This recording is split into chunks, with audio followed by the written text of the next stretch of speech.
माशाअल्लाह माशाअल्लाह। छोटे सा मदनी मुन्ना जब उसकी खबर मिली थी हमें कि उसे कैंसर हो गया है और पूरे घर वाले यकीनन परेशान हो जाते हैं। बड़ी दुआओं का ये कर रहे थे, कई लोग दुआएं भी कर रहे थे, मगर माशाअल्लाह निगरान शुरा साउथ अफ्रीका पहुंचे और इस मदनी मुन्ने को निगरान शुरा ने दम किया। और जब ये लोग डॉक्टर के पास पहुंचे तो डॉक्टर और उसकी रिपोर्टें देख के पूरे घर वाले हैरान हैं कि डॉक्टर्स कहते हैं कि कैंसर का नामो निशान भी नहीं है।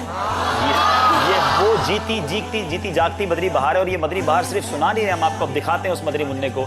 देखिए ये मदनी बहार अपनी आंखों से।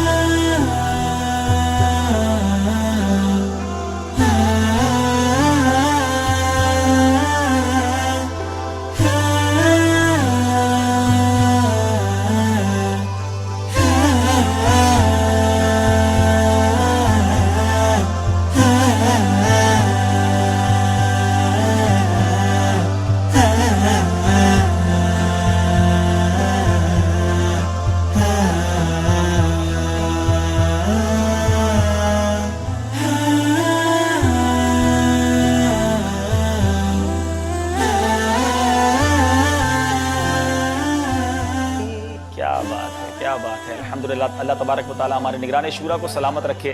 अमीर अहले सुन्नत का वो सदका नसीब हुआ कि देखें दुआएं भी रंग लाएं और ये दम और ये बरकतें। सुभान अल्लाह। अल्लाह ताला इस खानदान को खुश रखे, सलामत रखे और हमारे निगरान शुरा को भी सलामत रखे। ये है दावत इस्लाम।